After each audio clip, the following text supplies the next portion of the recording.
नमस्कार दोस्तों, स्वागत है आपका एक बार फिर से हमारे YouTube चैनल में। और हम आपको लेकर चलते हैं करनाल इंद्री के कमालपुर रोडान गांव में, जहां 5 तारीख से लगातार एक मामला गहरा रहा है और वो है जस हत्याकांड।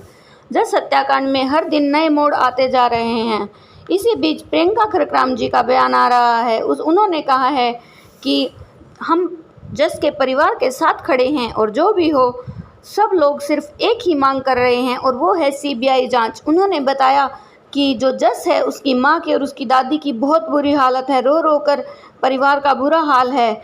उसकी माँ की तो इतनी बुरी हालत है कि वो जो जस की रस्म पकड़ी रखी गई थी, रस्म क्रिया रखी गई थी, उसमें भी वो शामिल नहीं हो सकी। इतनी तबीयत ख़राब है उनकी, तो उसके परिवार की हालत हम समझ सकते हैं। इसी बीच प्रियंका खरकराम जी ने ये बताया है कि अगर अंजलि कोई भी साइको पेशेंट थी या कहीं से भी दवाई ले रही थी तो उसने इतनी चालाकी से उस शव को कैसे रफा दफा करने की कोशिश कर दी, और वो इतनी चालाक कैसे बन गई, फिर कैसे उसने इतना सब कुछ कर दिया। कैसे अगर वो साइको है तो उसको ये पता चल गया कि मैं इस शव को ठिकाने लगाने के लिए दूसरे की छत पर फेंक दूं कि कहीं मेरे ऊपर इल्ज़ाम ना आ जाए। और अगर राजेश का परिवार गुनहगार नहीं है तो उन्होंने इतनी हिम्मत कहाँ से इकट्ठा कर ली कि वो उस शव को दूसरे की छत पर फेंक दिया।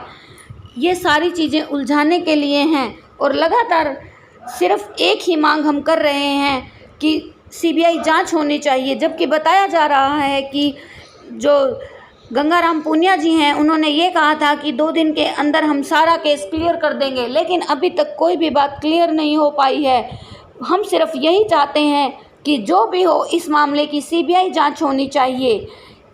इतना ही कहना है प्रियंका खरकराम जी का कि सिर्फ CBI जांच ही एक ऐसा हथियार है जिसके ज़रिए सबको संतुष्ट किया जा सकता है, क्योंकि पुलिस के जो बयान हैं, प्रशासन जो बता रहा है, उससे जिसका परिवार बिल्कुल भी संतुष्ट नहीं है। प्रियंका खरकराम जी ने कहा है कि इस मैसेज को ज़्यादा से ज़्यादा शेयर कीजिए ताकि उस नन्हे मासूम जस को इंसाफ मिल सके और जो भी हो दूध का दूध पानी का पानी हो सके।